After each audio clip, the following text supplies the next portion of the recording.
মাঝে মধ্যে আমার দিনটা এমন যায় যে একেবারে হেট্রিক ডে যেটাকে বলে। আমি আসলে কিভাবে যে ওই সময় ওভারকাম করি সিচুয়েশন থেকে আমি নিজেও বুঝতে পারি না। সো এই যে দেখেন আমি সকাল 9:30টার দিকে ব্যাংকে এসেছি, এসেও দেখি লম্বা লাইন। সো আমি বসে গেলাম। তার মধ্যে ব্যাংকিং কাজ শেষ করে আজকে রাস্তায় যে কী পরিমাণ জ্যাম ছিল সেটা আর নাই বলি, দেখতেই পাচ্ছেন। এবং এত জ্যাম ঠেলে অফিসে আসার পর যখন মানে অফিসিয়াল অথরিটির কারণে মেজাজ খারাপ হবে তখন আর কিছু বলতেই পারবেন না।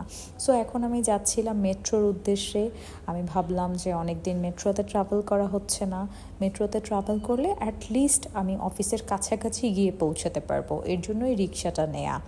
আর বাতাসটা এতই সুন্দর ছিল যে ছবি না তুলে আর পারলাম না, আসলে ভিডিও না করে পারলাম না।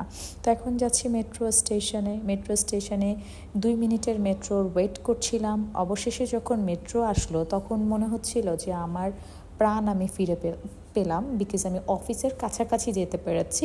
অফিস পর্যন্ত যাওয়ার জন্য আরও অনেক কাঠঘর পোড়াতে হবে, এমন একটা সিচুয়েশন আমার আজকে।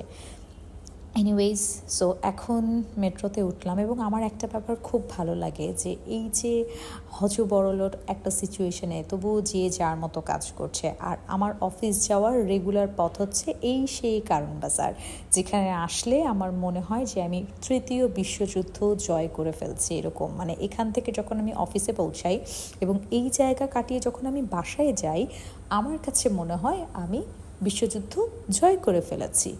অবশেষে 11টা 10-এ এসে আমি অফিসে পৌঁছালাম, যেখানে আমার অফিস টাইম হচ্ছে সকাল 10টায়।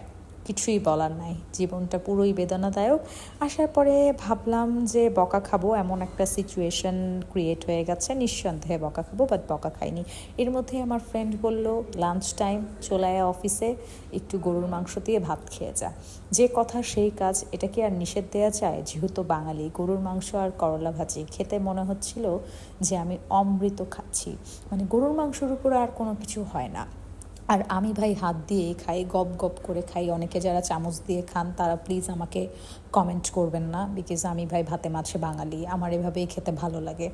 অবশেষে খাওয়াটা যখন শেষ করলাম, আমার যে কি ভালো লাগতেছিল, আর তার মধ্যেই হচ্ছে ভিডিও করছিলাম। আর ইনি হচ্ছেন সাইফুল ভাই, যার হাতে দুর্দান্ত গরুর মাংস খেয়ে আমি তো পুরা ফিদা। সো এই ছিল আমার আজকের ব্লগ। Thanks for watching.